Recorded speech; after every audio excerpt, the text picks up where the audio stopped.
Welcome back to another edition of Safety Talks, and we've got Cary Usrey with us and Jim Loud, and we're going to have a phenomenal conversation. And we're going to be looking at how can we get collaboration built in our work environments with our workers. If you haven't signed up yet, our Safety Connect Virtual Conference Expo is happening October 2020. You can register at industryconnectsafety.com. Here's a little fact, we're actually giving out door prizes, so get on over and register now and you could have a chance to win. So now let's get into that discussion. Welcome, both of you. Thank you for having us. Good to be here. You know, when we were off air in our planning discussion, we had some really good conversations going around between the three of us. And one of the things that we were looking at is how can we be moving forward in creating more of a collaboration within our work environments to help build out a safer environment for our workers and management to be working on. And so I wanted to kind of break that open. And Cary, can you start that off with us? What you were thinking? Sure. Yeah. So, I mean, I think management, if you look at management, and if you ask any manager, they want a safe work environment, right? I don't know of any that say, no, I don't, right? They certainly have other pressures, certainly production pressures and schedule pressures and different things like that. But I don't know of any of them that say, no, I don't care what happens to my employees. However, having a process in place to do that specifically can sometimes elude both managers and organizations. So a lot of times you'd lay out the groundwork as, you know, here's all these policies, here's all these procedures, here's, you know, if you do these things, it'll keep us safe. And then when something bad happens, then it's like it's because you, the worker, didn't necessarily do something safe. So it's easy to go, because we relied on that framework, right? Those policies, those procedures, to make sure they're being followed. We assumed they were being followed, right? And then when something bad happens, then we automatically go to the employee didn't follow those rules because the expectation and the thought was we'd been doing it that way all along. So when you talk management specifically is getting the insight into the difference between work as imagined and work as performed. And what I mean by that is if I sit in my office and think everything's following, you know, 100% according to plan, then that's somewhat delusional, right? We are, as humans, we are very prone to error. We should expect error. Systems are extremely complex, and they tend to go off the rails. Even in successful production, even in successful work, they're not going 100% according to plan. And there's all these latent errors that are continually just probing and trying to disrupt the work. Everything from, you know, people's, you know, not being restful, and people that are new to their environment, or people that get complacent, or you know, then you introduce the mechanical or technical aspects of it, and things, you know, break, and things, you know, start to deteriorate, and you know, we make changes. So part of it is just going and looking at workers as part of the solution, right? Not part of the problem. And when they do go to engage managers, when they do go to engage, it should be to understand more of how are you coping on a daily basis, right? What are you doing? How are you doing things differently if it is different than planned? How did we get to this point? Are there better ways? And it's really, we should be asking probing questions that do really two things. One is, I want to better understand the work because I'm not the one doing it. And number two is, are you safe, or can I at least express my concern for you, right? And can we make it better collaboratively? Because I'm assuming that it's working, but there might be something very simple or complex that you see that I don't, that we could talk about and say, hey, if we did this, not only would it make it safer, but it could also increase production or what have you. So that's kind of how I see it. And a lot of times we tend to just go into fault finding mode, right? We go up, we look at conditions, we come up, we look at behaviors. But what we don't do is look at it, as a system, and kind of look at work as a system as opposed to a collection of behaviors or a collection of conditions. Does that make sense? Does to me. Perfect. Go ahead, Jim. Yeah, you talked about we have an accident and then we start blaming people. And often when you look at that a little deeper, those accidents, you find out that's been set up to fail for years and we did not know it. This is so often true in major incidents and fatalities. And frankly, there's no excuse for that. And one of the reasons this happens is because we're not close enough to the workers doing the work to understand what their problems are, to understand what their work is, and look at it with them, to partner to make it better. Not just safer, but better, more efficient as well. Today, it was interesting. I've read these, I hadn't read one recently, but Gallup started doing a worker engagement poll 18 years ago. And just this morning, I saw the latest one, and the figures are from 2018.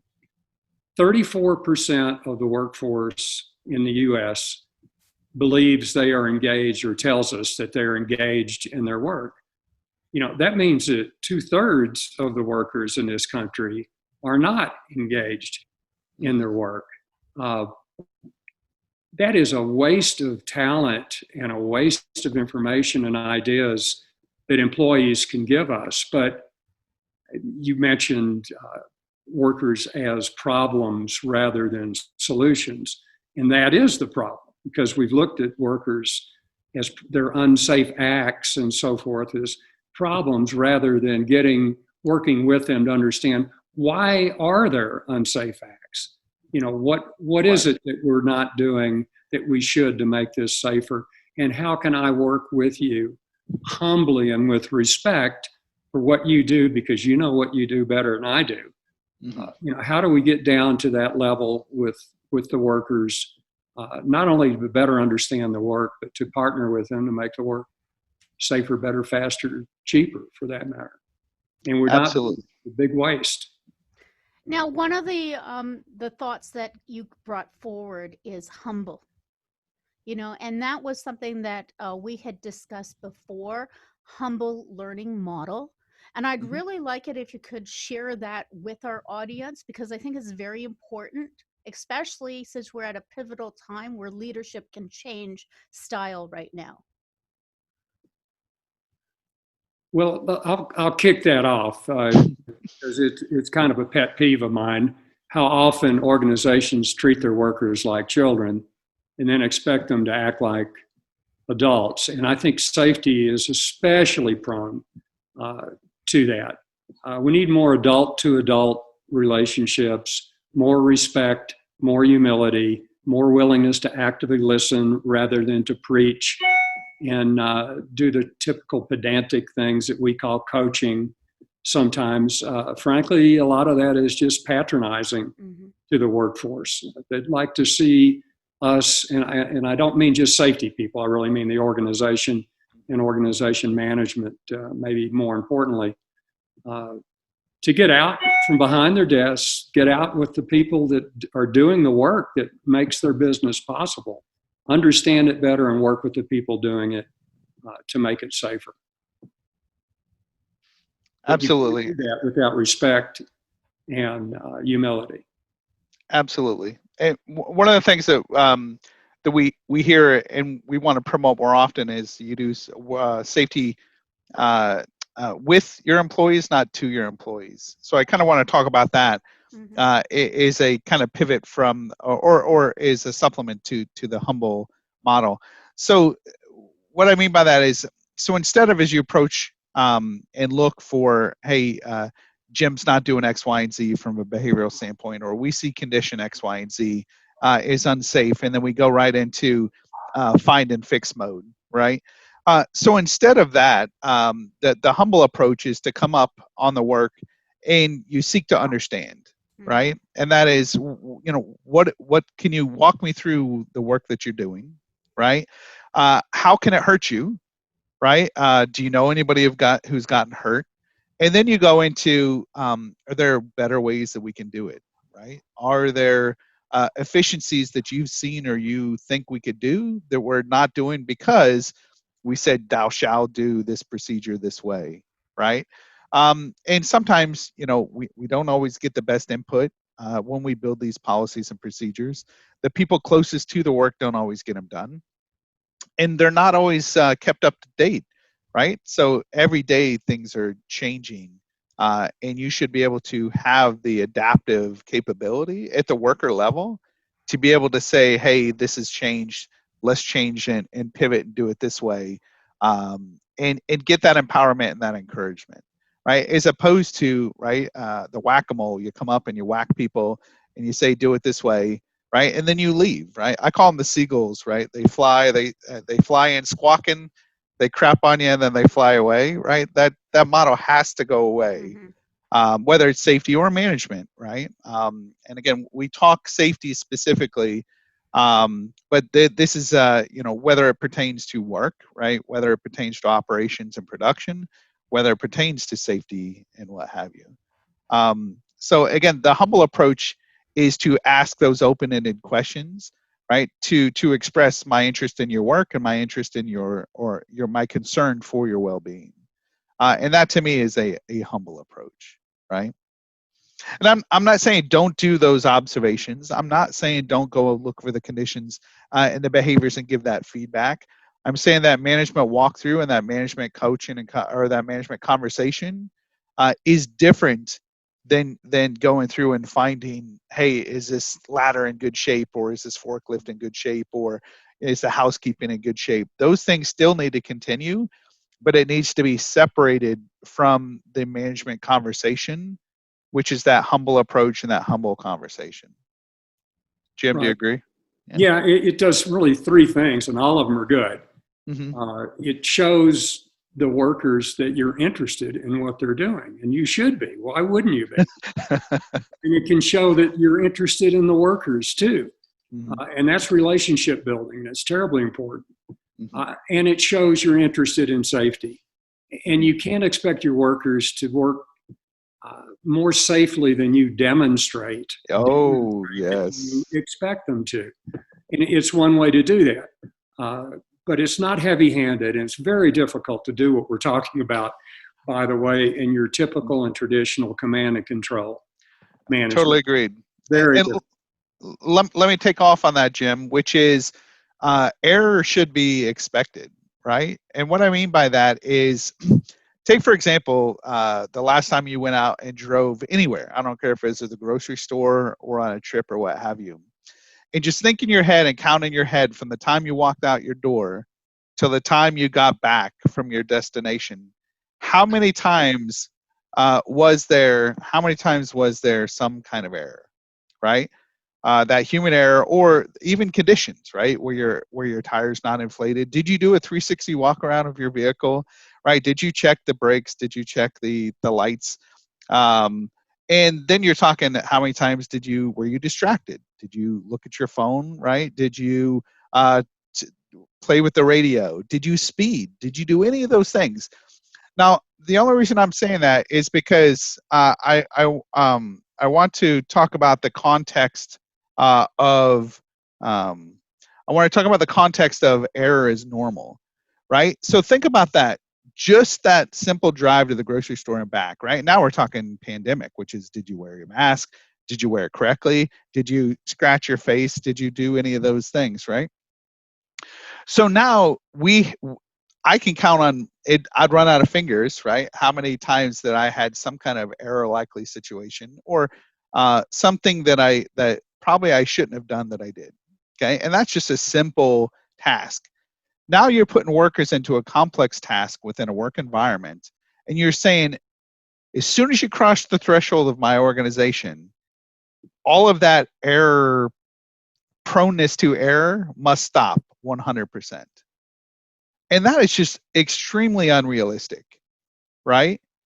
It is extremely unrealistic. We are not machines, right? We are fallible human beings. So we need to, one, expect error as normal, and two, we need to build systems that are capable of absorbing that error, right? Because we should be able to operate with some error and not kill people or hurt people seriously. Okay. I'm not saying we're going to eliminate risk, right? That to me, you're not eliminating risk 100%. And we have to know that we operate with risk, right? Just driving, again, my driving to the grocery store and back, there's tremendous risk, right? I could get hit by somebody else, right? There's the weather, there's the pandemic, and everything else like that. And we do those, risk reward type of decisions daily, right? On multiple times a day, and your workers are really doing it as well. And you'd be shocked. No, you shouldn't be shocked, right?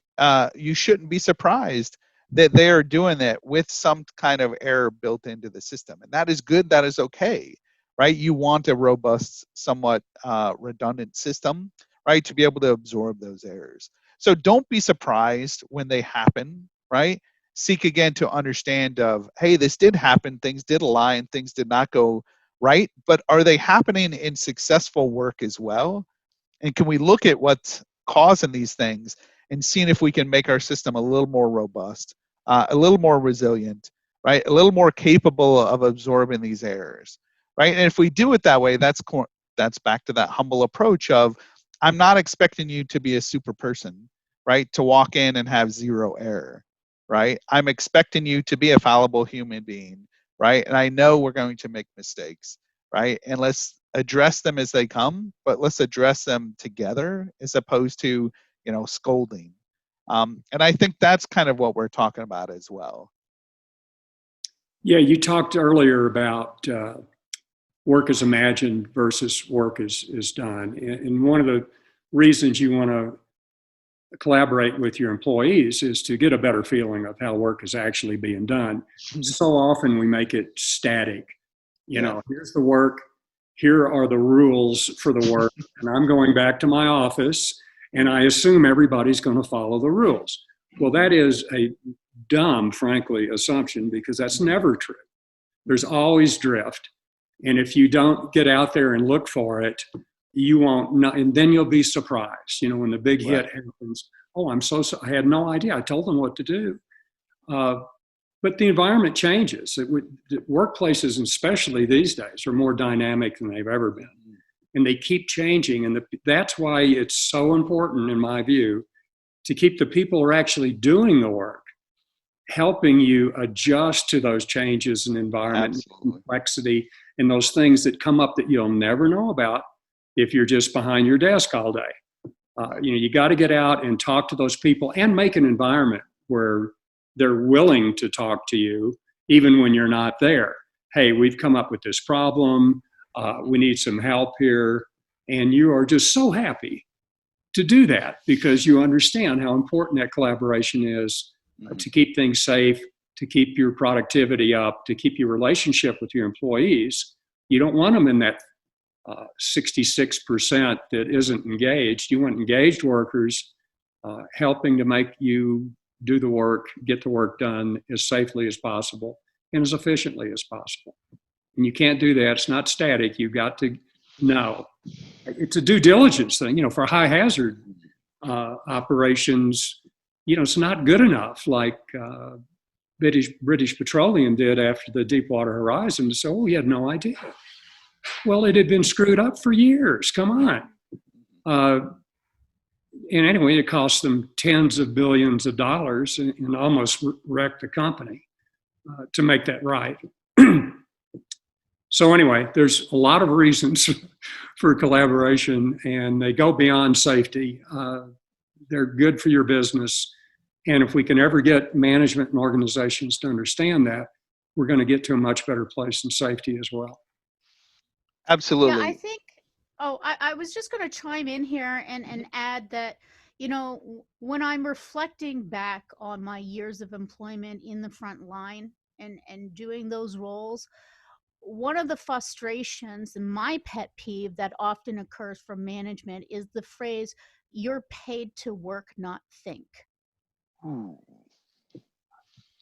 That's inherently dangerous, right? So that is Jim referred to it earlier. That's the command and control, right? So the command and control management style has been around for a very long time, right? And it's still around. It's still prevalent, right? Which is, thou shalt do what I ask you to do and do not deviate. So that when I do leave, I expect everything to be going boom, boom, boom, boom, boom, right? With no deviation, right? Master and servant. Exactly. So when you have that type of mentality, it's also easier when things do go wrong. It's easy, right, to go to that, people call it a root cause. Well, the sole proximate cause is the human's interaction within the system, right? The human interacts with the system and something bad happens, right? But the human also interacts with the system when everything's going right as well. So you can't have it to where they're adjusting, right, and accommodating that risk 99% of the time, and then you come out of the woodwork, right, when something bad happens and beat them up over it, right? Because all that does is creates that mistrust, right? And it also says you don't know what's going on the front lines, right? And you don't want to hear what's going on the front lines. And now we're going to work and put basically all of that knowledge, all of those insights, all those weak signals that something bad's going to happen, they go underground, right? You might as well be the ostrich with your head buried in the sand, right? For the amount of insight you're going to get for what's really going on the floor. And again, Exactly. I'm too busy managing this company to know what's going on. That's pretty much what they're saying. That's exactly what they're saying. And you're going to get bit by not just safety here. You're going to get bit by quality. You're going to get bit by productivity, right? Because morale is going to go down. You're going to get bit by everything that management is supposed to be trying to handle. And this also goes back to the difference between the leadership model, right? Especially the servant leader, right? And the management style, right? So if you look at the difference between leadership and management, and we use the term management more than we do leadership when it comes to safety. Safety management systems, SMS, is a big foundational piece for all of your, ANSI Z10s and the ISO 45000 and everything like that. So we have to build the leadership components into it, right? To listen more, to understand more, and to not blame, right, when things go wrong, but to work together collaboratively.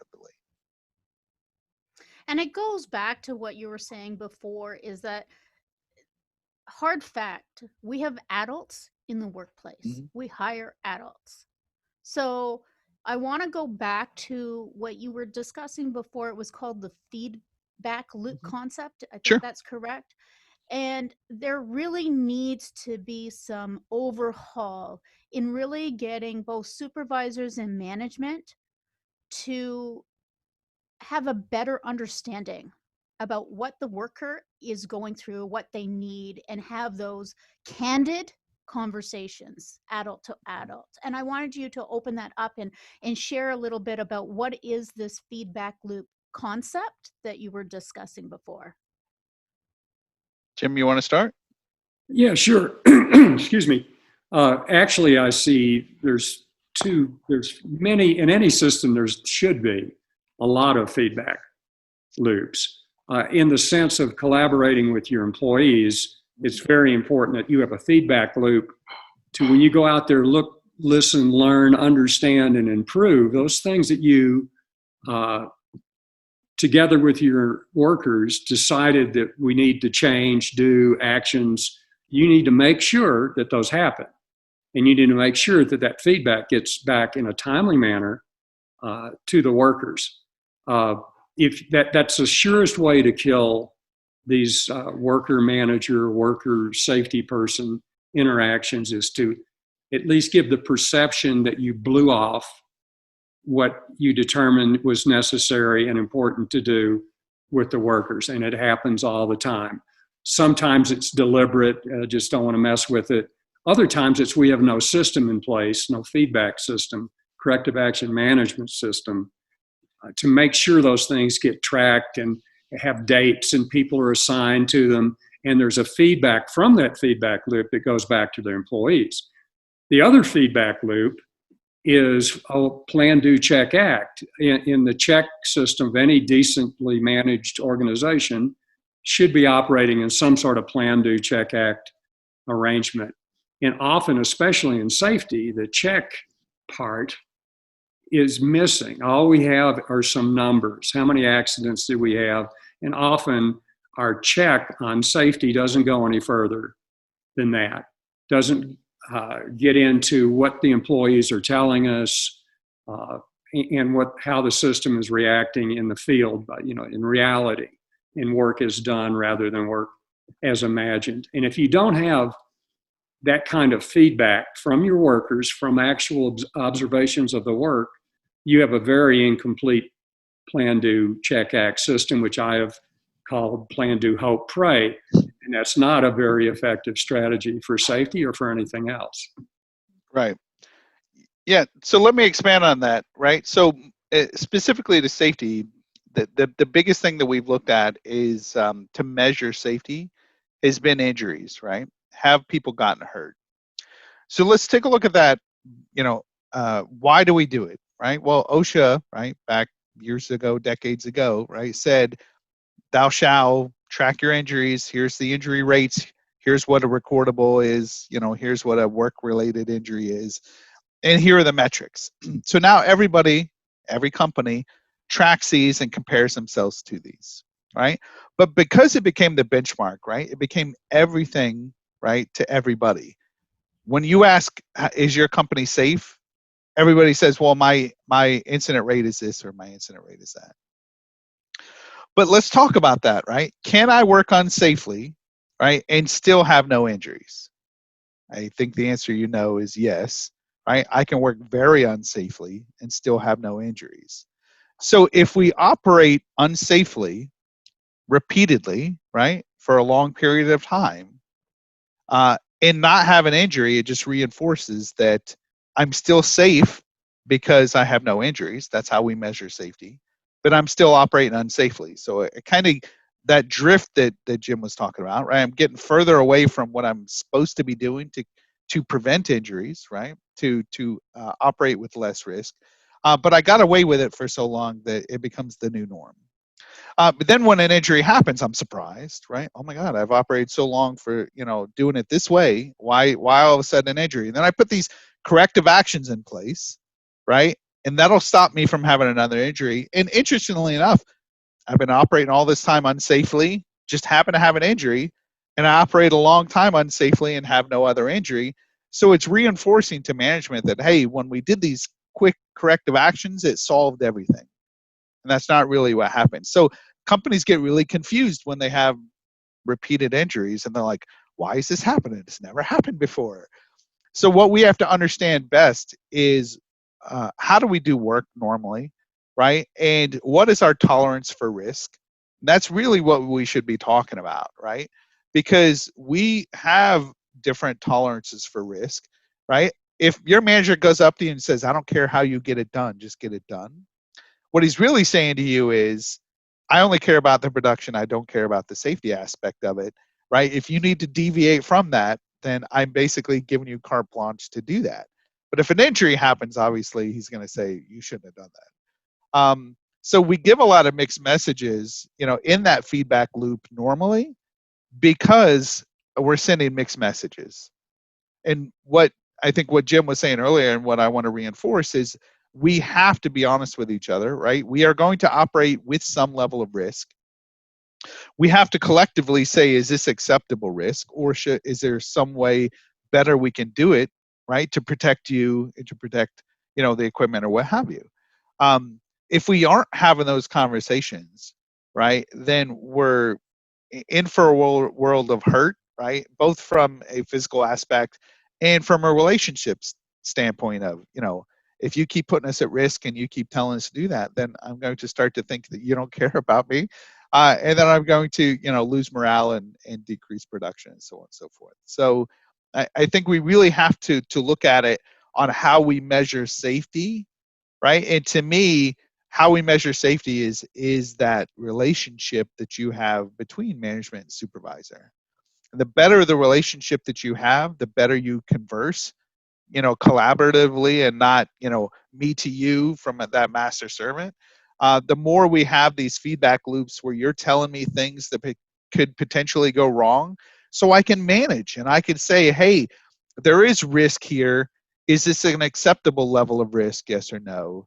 And then are we okay to continue doing it this way, or should we shut it down, or should we do it this way? Right? That to me is what safety should be. And whether that's me with a safety person or me with my supervisor from operations, it should be that type of conversation, right? If you don't Absolutely. have those relationships, you won't get the feedback you need from your workers. Yeah. And that in itself is a good leading indicator, by the way. How much feedback, how many issues are being identified by the people doing the work? Or are all of our issues being identified by the safety staff or by outside auditors or something? You've got a problem if you're not getting the bulk of your feedback and improvement opportunities from the people in the field. And you will not get it unless they trust you to not only act on it, but trust that you actually care about it, care about them, care about the work, and are willing to do something about it. So Absolutely. let me give And, you. you know, like, Go ahead. oh, sorry. I was just going to say, you know, you were bringing up OSHA, the Occupational Health and Safety Administration is what you're referring to when you say OSHA Correct. in the States.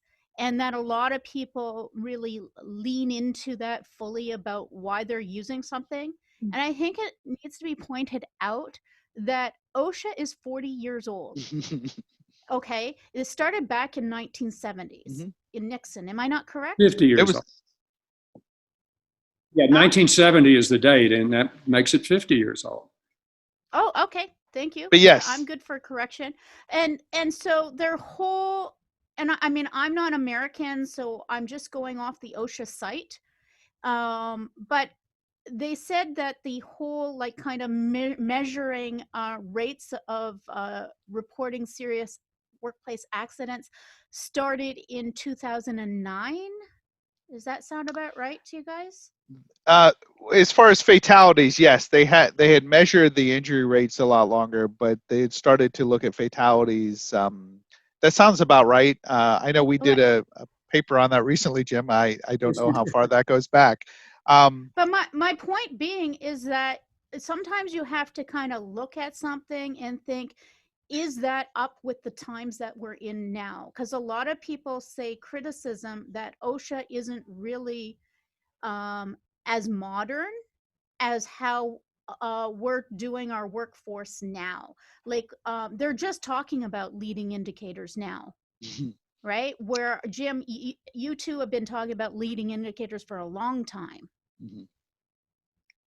Yes, and you know, OSHA violations are not a good one. You know, OSHA is a collection of things. It's a collection of ANSI standards that were made law. Everything from the design of toilet seats to air purity standards in spray booths and so on. You know, I'm not saying those things weren't, well, maybe not the toilet seats, but you know, a lot of that stuff was important, and it frankly made a lot of bad actor companies conform more to those standards. But those standards dealt almost entirely with things. There's very little in OSHA that deals with people at all.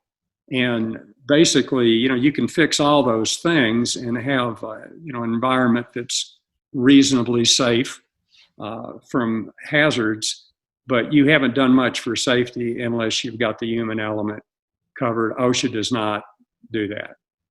And that's what I was trying to bring forward, is that you yourself have to kind of reflect and think what part of that is valuable for you to be using, and then what new information, new theories are out there that could help move that needle, push you forward. And so, and one of the things that we were talking about before is, you know, learning the driving reason a person has chosen the way they are performing the job. And that's something I'd really like you to kind of drill down on, because I think that's so important in understanding the people behind doing the job. Sure. I'll take a stab, Jim, to start on that. Is surprisingly or not, people want to do the right thing, right? They are hired to do a job. They want to do it to the best of their ability. Humans are extremely adaptive. And what I mean by that is they will find a way to get it done.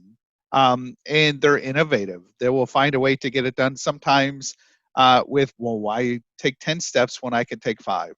And that's not a bad thing, right? We actually hire people, despite what we talked about earlier, we hire people to think and to get the job done. And sometimes, interestingly enough, in incident investigations, you're actually finding out that they're like, well, I just wanted to get the job done, right? I would only be out here for a second, or I would only do that, or hey, they wanted me to fix this window in order, I know it'd only take me a few minutes, but in order to do it safely, we'd have to erect this scaffolding and it would be extremely expensive. And if I suggested that to my supervisor, I know he would have fired me. You might even, have the workers talk to the supervisor to see if that's even true, right? Because you don't know, but they say, hey, I can just go out here, do it real quick, not have to worry about building the scaffolding. Boom, we can get on to our next job. So I think having those conversations of what risk is acceptable and what risk is not, right? It needs to happen in those conversations with the employees, right? And if we're encouraging our employees to be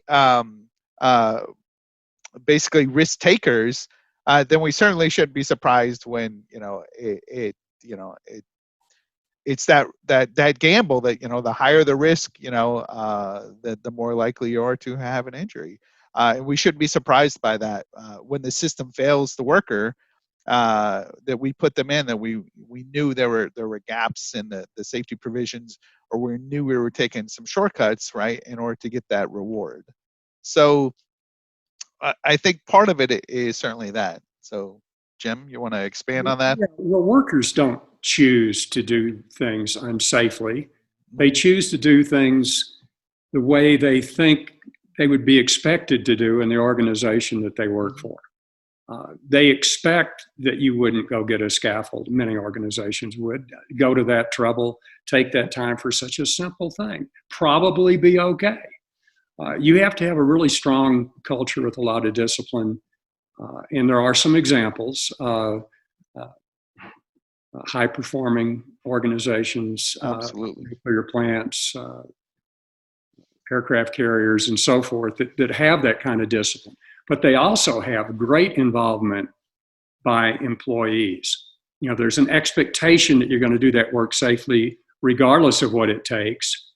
But you're in charge of how that gets done. You have control over that. Those procedures that often don't work in the real world, you've developed them. Employees got together and worked on those procedures because they understand the work and the hazards of the work better than anybody. And then they have buy-in and ownership of how they get that work done. All the standards now, 45001, ANSI Z10, VPP, even worker engagement. That's so important. And as I mentioned when we started off, well, Gallup tells us only 34% of workers are engaged. So we got a lot of work to do there. But we're wasting these resources by not getting them involved in everything, from procedure writing to determining what PPE is necessary and the best things. There's so many things you can get employees involved in. We had a lot of luck talking about feedback with having an employee committee that looked at all corrective actions our problem reports that came up. All right, what do we need to do about this? Maybe we can't do anything. We get that feedback back to the worker that submitted it. Mm-hmm. And that works better than the safety person or some manager say, we decided not to do it. This is a jury of your peers saying, no, maybe this really isn't practical. But we got great involvement from employee groups like that. You can put an employee group on damn near any problem you have, and you'll get good results out of it. You'll get engagement. You'll get buy-in. You'll get relationships built. But we're not willing to give up that control. And that's not just a management problem. It's a safety profession problem as well. And I think in order for that to occur, there has to be an environment that empowers the workers. Certainly. Yeah, that's what it's all about. It is about empowering the workers. If you're not willing to do that, yeah, none of that's going to work or happen. And, what I notice when I'm talking to people is that often environments that are high risk, the employees do have an opportunity to be more engaged Mm. in stuff. Whereas, for example, retail, where I come from, there is no engagement with the employees. It's descended down from head Mhm. office. And so then the employees look back at something that's given to them and they're like, this person has no clue what they're talking about. Throw that in the trash can. And so what I want to kind of bring forward the conversation is, how can safety professionals understand what their employees are doing better? Because I think that needs to be really cracked open, that not everybody works in a high risk, environment of aerospace. A lot of people in the world, we work in, I guess you would call it, low risk environments. So how can we help those safety managers, use this philosophy? So let's look at that, right? So when the safety kind of industry started, right, it was people who learned the OSHA regulations by heart, right, and they could recite it, by standard, and boom, boom, boom. This is what it means. But as Jim pointed out, most of it dealt with just conditions, right? And then there was a shift. What was it, in the 80s, Jim, for behavior-based safety, Yeah, right? late Late 70s. 70s, early 80s, yeah. And kind of started looking at behavior-based safety. But even that, to me, uh, just like we look at conditions kind of in an isolation, then we started to looking at human behavior or behaviors in isolation, right? And born out of the high risk industry was human performance, right? Or human and organizational performance that you hear hop a lot lately. And a lot of the principles came out of that is because we have zero room for error, right? It came out of the nuclear industry, right? And it basically said we need to rely on the experts, who could be the guy, the lowest guy in the totem pole, who knows exactly where things are and what needs to happen. And we need to rely on his expertise when the chips are down, right? So we have to, even the CEO needs to listen to that person who's the expert in the room, and be humble about it, right? And we have to expect error, right? We have to react, right, to in order to get more information, not less information, right? So we can't shoot the messenger when we hear bad news. So those things need to be in place, right, so that we can have that structure in order for employees to succeed. So does that make sense? Yes. It, We yeah, it won't get does. there unless we give the employees a chance to tell us what reality is Mm-hmm. and how we can make reality better, and Yeah. certainly safer. So we have So to solicit that input from the employees, ask those questions, go out, get out from behind your desk. Safety people need to do this too, but they also need to understand that it's an organizational challenge. It's not something they can do by themselves. Oh, absolutely. Yeah. Yeah, we really need managers out there doing this as well. Many managers, I'm anxious to hear your input on this, really seem, this has been my experience in the field, and I haven't been in the field in a number of years now, but aren't comfortable talking to their own employees. I've never gotten that. yeah. I was a manager, had up to several hundred employees. I love talking to them. So I guess I don't fully understand why so many people seem to have a problem getting out and interacting with their workers. And it's a shame because so much depends on that, and that just doesn't happen very often. Well, Do you think let's that, oh, so go ahead. yeah, I just wanted to touch on that, Jim. What I see more often too is safety kind of takes a backseat to the things that I know I have to talk about. I know I have to go back tomorrow and talk about production. I know I have to go back and talk about schedule. I know I have to go back and talk to my boss about, these other operational things. And safety tends to take a backseat to, as long as nobody got hurt, then we can talk about these other operational things. So I think and you said it in your earlier articles on the management walkthroughs, walkarounds, is you have to carve out this component that says, I need to go and specifically talk safety and spend those few minutes to look at safety as a component of the work. So if you're not doing that, then it's easy to get caught up in the day-to-day. So even if I am talking to you and getting feedback on how do we increase production? How do we, get, 10 widgets done instead of 9? How do we, do it on time and under budget and, on schedule and blah, blah, blah, blah, blah. But safety tends to be a forgotten aspect of it, right? So I think that you need to carve out the time to have the safety conversation. Yeah, that's proactive, Cary. Yeah, yeah. We're not good at it. No one is. Management isn't either. And I know how that is. You've got a plate. You've got more than you can do in a 10-hour day. Yeah. How do we add something to that? And what I've always told managers is, I bet if I looked at your plate, I could find a bunch of things that aren't nearly as productive as going out and spending an hour a week, Mm-hmm. 50-hour a week or 60-hour week, talking to your employees, getting a sense of reality, building those relationships. In the back of my mind, I never said it out loud, is, if you're not serious about safety, if you haven't got an hour a week or 2 hours a week to go out and interact with your employees and see what reality looks like on the floor and how we might make that reality a safer one. Right. And I have to wonder and put this in there. Is there some classism going on that I, as an executive, it's not really my role to talk with the employees. That's their supervisor's role. Because I'll be blunt with you. I have seen it so many times when I was in the store. The corporate health and safety person would come in with their checklist, come into the department, not bother wearing any of the required food safety PPE, come in, touch things, check it off, not talk to one employee, and leave. Now, that's the seagull.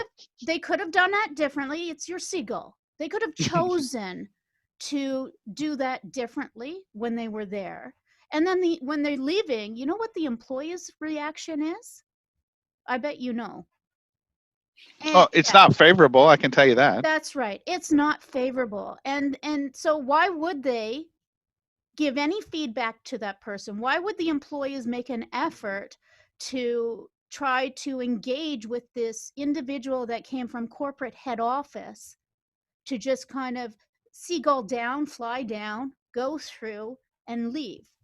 A great example is the Deepwater Horizon, where they had big wigs from Transocean and BP on the platform the day it blew up. They were having a safety celebration because their numbers told them they were really safe. They were doing what they called management visibility tours.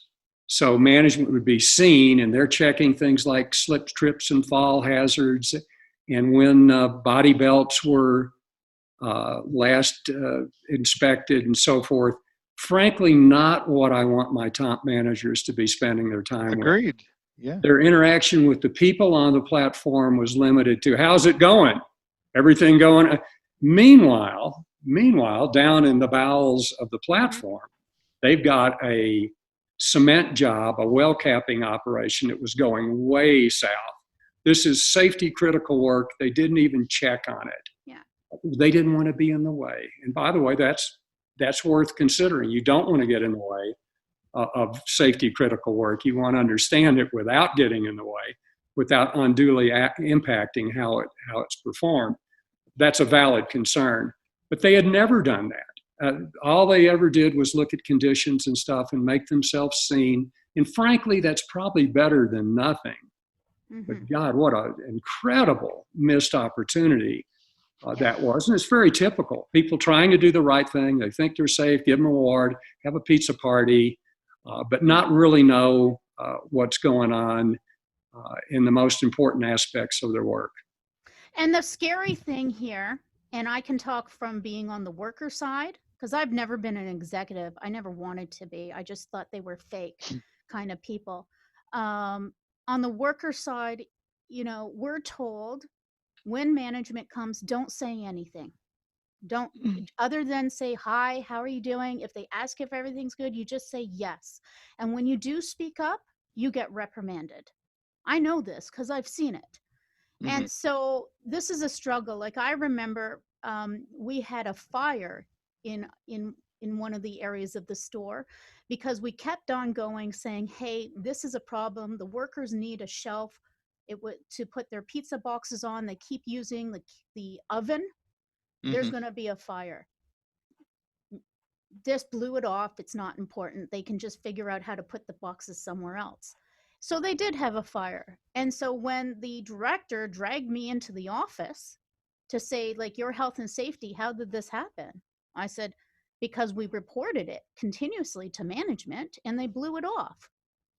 I'd be trying to talk to the person. He'd be like, oh, I have an important phone call right now. I can't talk to you. So what I'm wanting to get here is just, let's cut the BS. Let's cut the BS and figure out, like, how do we as safety professionals really take the time to get involved with employees with authenticity and being genuine? Like, what kind of activities can people be doing? I'm really hoping sure. on you guys too. No, absolutely. So let's talk about that real quick. From a daily standpoint, you do have frontline supervision, right? Frontline supervision owns safety, not the safety department, right? They own safety, right? With the workers, this is how we do work, and I will give you feedback when I see it not being done safely. That's how it should be done. So those conditions, those behaviors, those system interactions, right, should be discussed a lot daily, right? So when you have somebody, even we call them, so those are inline supervision, right? They're directly supervising. Anybody who's not in line, to me, should not be coming in and looking at conditions and behaviors, right? They are not part of the work, right? Sure, if you want another set of eyes to go do that to supplement, knock yourself out. But to me, they should be coming in and having those genuine conversations. Tell me about the work that you're doing. And again, Jim pointed out, right? Don't interrupt the work.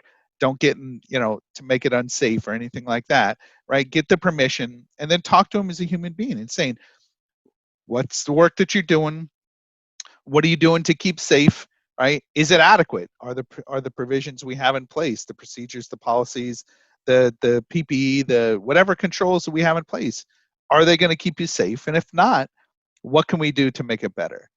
Those conversations, those open-ended conversations to understand where the worker's coming from. And again, if you can't have that genuine conversation without threatening the employee, if you do have threatening of employees, if you do have hey, I'm on the phone, I don't have time to talk safety with you, then you don't have a culture that's going to support any of the suggestions that we're talking about, period. So, Jim, you want to, I know you got tons to add on that. Safety professionals that really like a challenge should look for command and control organizations to work. Absolutely. I guess there's more delta there where you can actually do some good, but boy, what a tough grind that is. I was more fortunate when I did field work in inline. I had a more enlightened management structure, not totally enlightened, but certainly not what you would think of as classic command and control. But safety people really need to do, mostly I have struggled over the years with trying to get my managers to go out and build these relationships, understand they're responsible for the work. They are responsible for the safety of the work. They're responsible for the quality of the work. They're responsible for getting the work sold and making a profit. It's all theirs.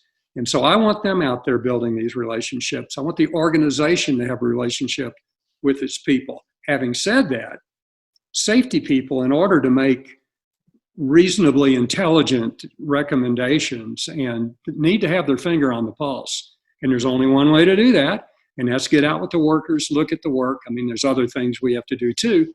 But yeah, I think it's equally important for safety folks to do that. They just need to understand it's not their responsibility to change all the workers and make them safe, and because first of all, that ain't going to happen. There isn't any staff person, safety people. We don't pay these employees. We don't promote these employees. We don't hire or fire these employees. Line management does all that, and that's who workers listen to. Now, they'll listen to their safety person too, but you really want the organization to change the culture. Safety people can't do that, but they can help if they understand what reality is like in the workplace. And I think they have an obligation to do that in order to give the best advice they can to the people who truly are responsible to make things better. And it's not black and white either, Tamara. It's we're really, what we're asking, part of it is when you go out and you say, hey, these are the things I saw, these are the recommendations that I have. But I think we need to shift the conversation that says, especially from a safety standpoint, is look, I'm basically somebody who's an outside. I'm a resource for you, for the management, the frontline management. And what I should be challenging you with is, hey, based on the patterns that I'm seeing, right, these weak signals, right, these latent errors that could crop up and hurt us, whether it's safety or quality or productivity, what have you. I'm going to bring these to you, and I'm going to give you some evidence, right, that says these are the times that I'm seeing it. Based on these patterns, I think if it continues, this is what could happen. And what you should really be doing is just going to management and saying, look, here's the risk. Are we willing to accept this risk, or is there something we should do to intervene before that risk, materializes and we get penalized, either financially or by somebody getting hurt or what have you? And that, to me, is the conversation we really should be steering people to, is to kind of force these risk tolerance type of questions, because we can't go in this bubble that thinks, we can go to zero harm and get zero risk. That's just surprisingly obtuse, in my opinion, right? You're not. You have fallible humans working in a fallible environment. We can't expect perfection, right? But what I can do is I can control the risks to the best of my ability, right? So that we can get the best outputs with the minimal, impacts, right? And that, to me, should be the conversations that we should be having. And I think that would put the safety people in a better position. I think it would allow the employees to give better feedback, right? Because they're basically telling us about the weak signals, right? And then it allows management to make that risk determination with the employee to say, hey, if we do it this way, right, it may not eliminate the risk, but it might improve our risk. So I think those conversations would be much better served. Absolutely. And I think back, there was an individual who headed up the food safety area for Mm-hmm. for the whole province. So that's over 150 sites this person was responsible for. And I think it also comes down to leading by example. Sure. When this person came in, he would wear the PPE for the food service area that was required, but he would also then start engaging and talking with the employees, just like, hey, I'm just kind of curious, what are you doing? And he would learn from them. Oh, how are you doing that? And he would just talk and engage with them. And it really kind of changed the whole environment between him and the worker, to the point that people actually were really looking forward when he came to the store, because he moved it from just engaging with them on light little conversation when somebody was new, to sharing demonstrations about new methods of doing a safe food safety in that area. Right. So I think there's also a discussion around how are you building trust and rapport with those that were supposed to be a resource and help facilitate them be doing their job in a safer environment for them. So I wanted to kind of open that up, because I think that's an area both of you are very passionate in. Sure. I know this is a sideline. It's not on our script, but. Well, I'm thinking about these discussions and the safety role in them, and thinking how one of the things that I've done in the past, and I think safety folks could do more of, is take those managers with them. You know, here you've got a safety critical job here.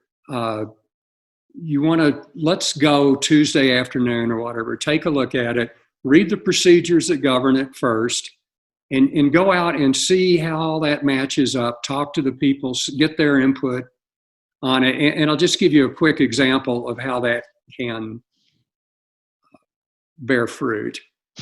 I took a division director out to see, this is when I was at Los Alamos, and there is a high hazard. I can't even talk about why it's high hazard, but there was a lot of radiological exposure potential there. So you had to be very careful about where you stood, when you went in, what you wore, and all those things. And so I got the procedure before I'm going out with my manager and read 66 pages. And every third page or something, there'd be something in here that employees had to do. And maybe 12 pages more. Here's something else hidden in the verbiage, another requirement that people. And I told Dave before I went out, I said, Dave, there is no way in hell your employees are following this procedure. It's too long. It's too cumbersome. That's my opinion. And I bet him a 6-pack of Guinness that we would find gross non-compliance with this procedure. And sure enough, we had. And the sad thing is, this procedure and this operation had gone on for years. And it had never followed this procedure. This procedure was not followable. But no one ever asked the employees about that. They didn't get to give that input. And what we found is they didn't even have the procedure there. They had a cheat sheet, which is known in the nuclear industry as an operator aid, and they have their own set of problems, by the way. So instead of the procedure, they had a cheat sheet. And the things on there were good things, but it was very incomplete. And some of it was wrong, but the cheat sheet was frankly better than the procedure. But that's the kind of thing you don't know if you don't go out and look. And one of the things safety people can do is get their managers out there to take a look with them at high hazard operations that they're responsible for. And I'd like to see a lot more of that. I found that to be fun. Maybe some of the managers didn't find it as much fun, but I enjoy it. So I want to ask you specifically, because I have an example I want to share, Jim. When he found that out and found it for that, you said it was gross negligence, but it was certainly strong deviation from the expected procedure, even though it was 66 pages long. Well, I don't think I called it gross negligence. I don't think, I think it was a necessity. I think they absolutely were forced to come up with some kind of workaround. So it was how about this? It was a deviation from the expected. Gross deviation for sure. Deviation. I'm sorry. You're right. So gross deviation. So how did he react though when he did see it? Did he act? I want you to share with me how he reacted with regard to, now that I know. How was the adjustment? Was it a positive adjustment, or was it, oh my God, let's fire somebody for it? I think it was more positive, except I never got my 6-pack. What? He still owes you? Let's make a shout out so that he pays up. So, specifically, I don't remember what they did, but I know what we talked about doing was we need to grossly redo that procedure, and we need to get the people who are doing the work to help us make that something they can both use and actually makes the work go better and safer. That's Excellent. What we discussed. I can't tell you for sure that ever happened, but that was the discussion, and that was a proper discussion. Right. So let's assume it did, and the 6-pack was just a one-off.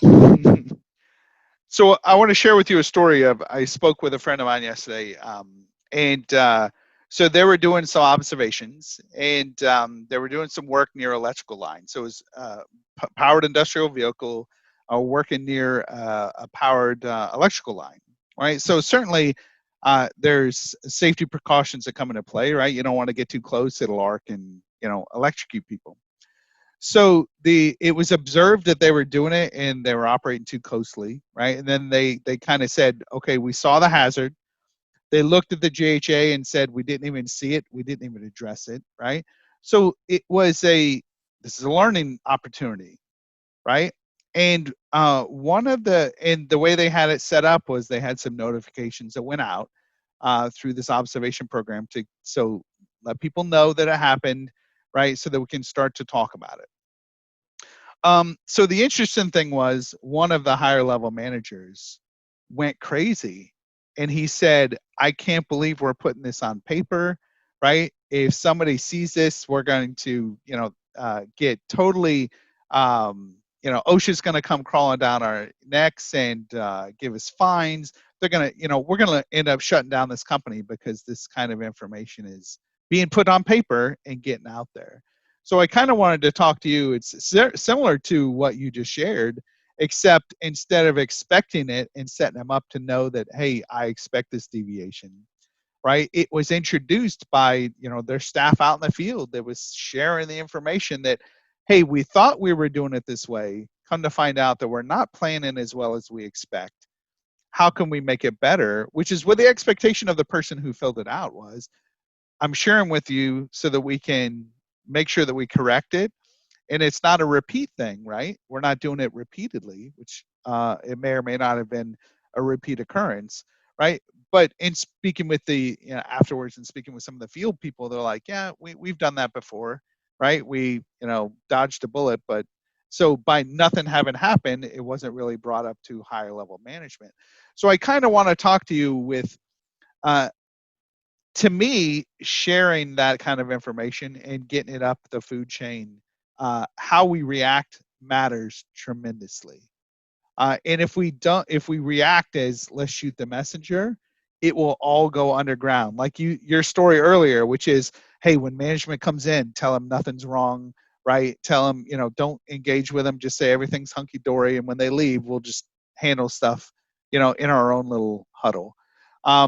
So how we react matters to me very tremendously. I give you a good story, right?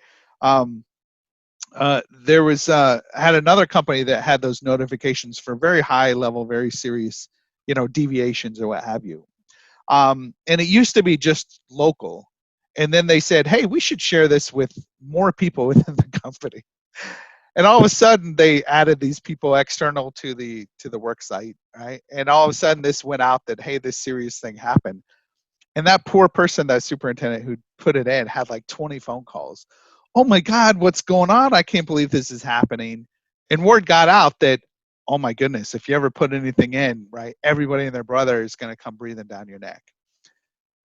So they reduced the number of high level incident, reports tremendously, but it wasn't because they were actually controlling them. It was because word got out that if you put in something like that, remember what you talked about earlier, Tamara, was you're going to get reprimanded for it. That's exactly what this company did. In another organization, on the flip side, when they reported it, their CEO, his feedback loop was he would call that person, hey, Jim, hey, thank you for finding that. Thank you for saving a life. So the ones that went out, the CEO would actually reach out. That was his task, to reach out and reinforce that with the person who submitted it. Hey, that's a great job. I'm glad you brought it to our attention. We're going to make sure that this gets addressed. And I want to thank you personally for, being brave enough to report it. So you can see the difference between that culture of wanting to hear about it so we can improve it, and I don't want to know about it. I'm too busy managing, to deal with that kind of stuff. So I want to make sure that we talked about that, how you react, and your story was excellent compared to the one I just shared, of the differences between the two. So getting those conversations is step one, but how we react when we find things that we don't expect or don't want are two completely different things. And I think it goes back to what you were talking about. We kind of did a loop here about the humble learning model, Yeah, right? absolutely, yes. I can share with you, thank you from upper management to those working hard. That goes like wildfire across the Mm-hmm. store. Oh my Mm-hmm. God, you wouldn't believe who actually came up and said thank you to me today. Because we Mm-hmm. did have a director that happened to move into the area and would come and shop at a particular store. And when they Mm. saw things that were done on point and really well, they actually made a point of coming up to the worker and saying, "Hey, I just noticed that. That was awesome." And then Mm. it was all over the store that, "Oh, did you know who and so was here and I got a compliment?" So back to the humble learning model. Let's break that out again because I think it's so important. Yeah, Yeah, you have to have go ahead, Jim. you have to have an organization that accepts that learning, Yeah. and that's a cultural issue, and that takes a while to develop. That's kind of a whole nother. We could have a whole nother discussion on that, but you have to be willing to accept bad news. In organizations I worked with, a commercial nuclear power plant, the bad news, we were regulated by the Nuclear Regulatory Commission. So if we found something bad, they're going to see it too. So there's a lot of pressure then not to find anything bad. But I think we did a good job of doing that. And I think actually the Nuclear Regulatory Commission, probably the best government agency I've worked with over the years, was pretty good about making sure they didn't drive that underground by overreacting and giving us a chance to fix them as well. Los Alamos was a similar situation, and I was a constant battle. My first job there was I managed the environmental health safety oversight group. There was about 12 of us, and plus contractors would bring in to do special assessments. And the Department of Energy was always wanting my raw notes and what did you find? And a lot of the times we would further investigation, the problem would go away. When we checked the documents and talked to some other people, not a problem anymore. We really didn't want those unverified problems getting into regulators' hands because, frankly, they didn't always deal with them very well. Unlike the Nuclear Regulatory Commission, I thought that was an issue at Los Alamos. Speaking of which, the OSHA had tried to implement the I2P2, which is the Injury and Illness Prevention Program, which was really the framework to promote leading indicators and to do a lot of the activities around the creation of safety, not measuring the absence of injuries. And it was really shot down because of how people felt OSHA would react to basically you building a case. They come in, see all your notes, and then use it as a citation against you for, hey, you willingly knew this was going on. You still put people in harm's way. Then I'm going to make it a willful instead of a serious. So people were scared of OSHA promoting that leading indicator program because they felt they were going to use it against them. Right. And the FAA for a long time, when you looked at near misses for a pilot, you could lose your license if you reported too many near misses, or if you reported a near miss they didn't like, you could lose your license as a pilot. So how many people willingly, right, submitted a near miss as a pilot, knowing that you could potentially lose your license? Yeah. So they changed their program around to say, hey, we need to know about these things so we can learn from them. So that we can avoid incidents, as opposed to, hey, let's shoot the messenger when these things happen potentially. So good. I hope a bunch of regulators are listening to this. Because really, I mean, what regulators do can be highly counterproductive, and they need to keep that in mind. And I've seen it work. It can work. Regulators can be good regulators and be careful about these things, but it's very important that they are. Same thing true, in-house. You find problems and, the boss is going to get upset. And so that gets driven underbound. The bosses need to understand that bad news, all news is good news if it's true news. yes. Good, bad, or indifferent, because it's all about learning. And if you're not willing to learn, you're going to have a dysfunctional organization. Amen, brother. Absolutely. Now we are almost to the end of our time together. But I think that, I'd love to hear some closing remarks from you both, as well as adding how can the safety professional bring in more positive positive reinforcement to the workers, because we talk so much about problems. And I think that that's very fatiguing for employees. So I Mhm. think there needs to be a balance also. Sure. I'll take point on this. So let's kind of talk about it. We talked about the humble model, right? Which is um, uh, you can't shoot the messenger. You have to react well to the bad news, and you have to go in collaboratively to say, "Hey, I want to do safety with you, not to you." Right? Um, uh, you have to encourage, right, despite what they bring to you, right? You have to encourage them to bring that news to you, so that, and then deal with it as a team, right? To say, "Hey, I'm glad you brought it to me. I don't want it to be this way, right? If it is this way, then what can we do to make it a change?" And I think that'll go a long way, both for safety professionals and for managers. As far as, I mean, there's a lot of positives, right? And to me, the employee engagement is a cornerstone for all safety management systems that I've seen. And I do believe and there's tons of documentation that say it's very effective. But true engagement, and I think 30%, Jim, is high, to be honest with you, from what I've seen, because most employee engagement happens at like a committee level, right, or something along those lines, and that's a very small fraction of a large workforce.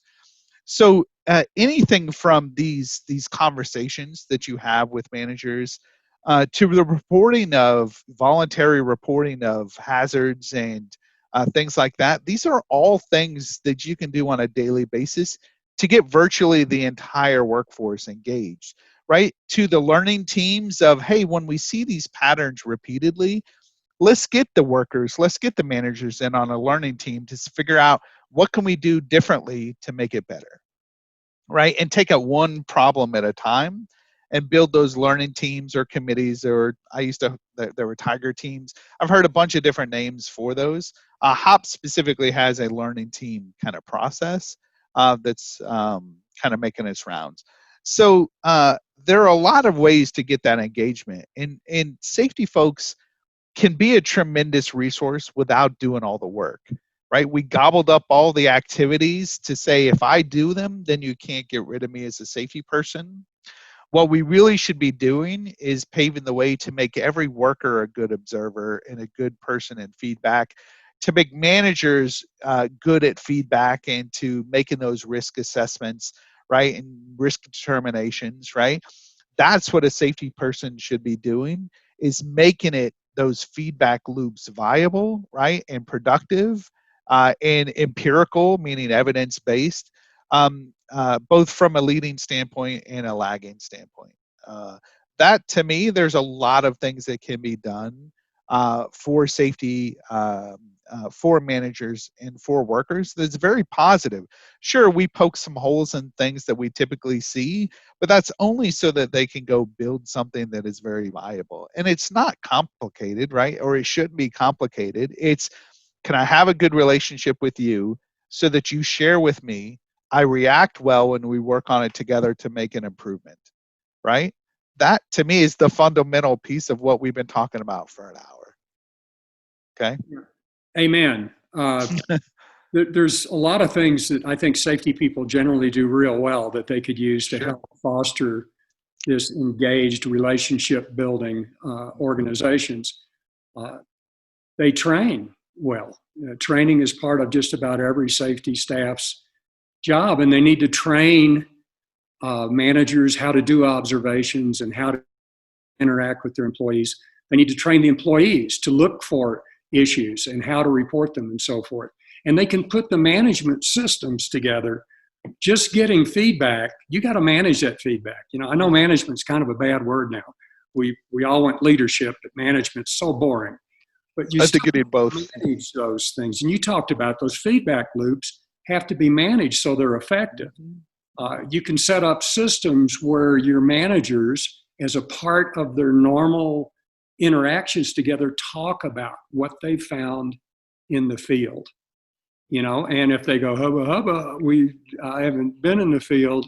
Well, that we have to. The system needs to punish that behavior management behavior and replace it with more proactive and meaningful ways to get a more collaborative organization, because you won't get the results that are possible. You will not maximize your results unless you do that. And safety people with training and developing systems to handle corrective actions, developing systems where managers communicate to each other about these things and deal with these things, that's where I think safety people can add the most value. Absolutely, yes. Well, thank you. That was an amazing conversation. I really appreciate the two of you coming out and chatting today. Thank you. Thank you. You're welcome. Hope you enjoyed that edition of Safety Talks. It's a great conversation with Cary and Jim that we just had. Have you registered yet for our Safety Connect virtual conference expo happening this October 2020? If not, head on over to industryconnectsafety.com and you can register there. Are you looking for more health and safety resources? Head on over to safeopedia.com. You can find the show notes for this podcast, as well as webinars, Q&As, articles, and so much more. Until next time, stay safe.